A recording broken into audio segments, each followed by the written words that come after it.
मैंने मजाक में उस आवारा बिल्ली से कहा था कि मैं उसे अस्पताल ले जाकर ऑपरेशन करवाऊंगा। लेकिन अगले ही दिन हमारी कंपनी की खूबसूरत सीईओ ने गलती से मेरा बोनस काट दिया, और जिस तरह वो मुझे घूर रही थी, मामला दिन ब दिन खराब होता जा रहा था। फिर एक सुबह मैंने ऑफिस में किसी को कहते सुना, एक किलर भर्ती करो, टारगेट है वही बेवकूफ कर्मचारी।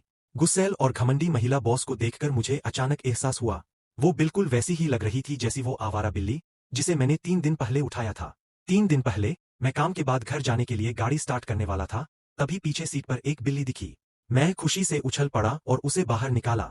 कहते हैं, तिरंगी बिल्ली यानी सनहुआ बिल्लियों की दुनिया की लियू याइफी होती है।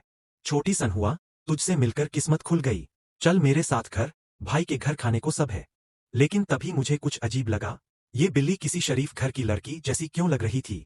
मैंने उसे गौर से देखा, उसकी आंखों में मुझे साफ दिखा 3 नफरतें, 3 सावधानियां और 4 बुरे इरादे। मैं खुश हो गया, वाह, ये तो मेरी बातें समझ रही है। क्योंकि आवारा बिल्लियों में बहुत बैक्टीरिया होते हैं, मैंने सोचा पहले इसे नीचे वाले पेट हॉस्पिटल ले चलता हूँ। डॉक्टर बोला, हमारे यहाँ नहलाना, फिजियोथेरेपी, हेयर रिमूवल, वैक्सीन, सब पैकेज है, और साथ में इलाज भी। इलाज? अब तक बिल्ली शांत थी, लेकिन जैसे ही उसने ये शब्द सुना, वो बुरी तरह तड़पने लगी। क्या ये बिल्ली सच में ऑपरेशन का मतलब समझती है? मैंने कहा, चलो रहने दो, अगर हेल्दी है तो आगे चलकर ढेर सारे प्यारे बच्चे होंगे। फिर फॉर्म भरने लगा।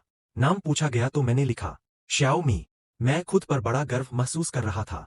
लेकिन जैसे ही मैंने बिल्ली की तरफ देखा, उसके चेहरे पर गुस्सा साफ नजर आ रहा था। सब खत्म होने के बाद हाई एंड कैट फूड खरीदकर उसे घर ले आया। कटोरे में खाना डालकर सामने रखा। इतने दिन भटकती रही होगी, जल्दी खा लो।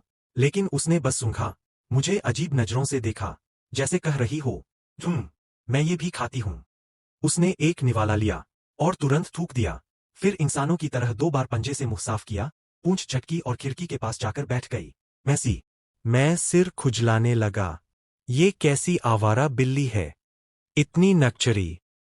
तभी नीचे से मेरा रोज का ऑर्डर आया।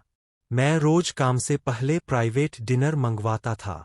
मैं हाथ धोकर खाने बैठने ही वाला था कि सामने का नजारा देखकर दंग रह गया। वो तिरंगी बिल्ली मेरी कुर्सी पर बैठी थी और आराम से मेरी मीठी खट्टी रिब्स खा रही थी। एक कौर रिब्स, एक घूंट फिश सूप, और बीच बीच में हरी सब्जी भी, विटामिन के लिए। मैं चिल्लाया, नीचे उतर, खाने की टेबल पर कैसे चढ़ गई। लेकिन वो मुझे देखकर ऐसे बोली मानो कह रही हो, खाना ही तो खा रही हूं, इतना क्यों चिल्ला रहे हो। मैंने हार मान ली और नीचे बैठकर खुद भी खाना शुरू कर दिया। तभी मैंने देखा, बिल्ली का चेहरा इंसानों की तरह लाल हो गया। वो मुझे शर्माते हुए देखने लगी, जैसे ये एक इनडायरेक्ट किस हो गया हो। मैं अभी कुछ और ही खा पाया था कि तभी मेरे दोस्त मोटे शेर का फोन आया।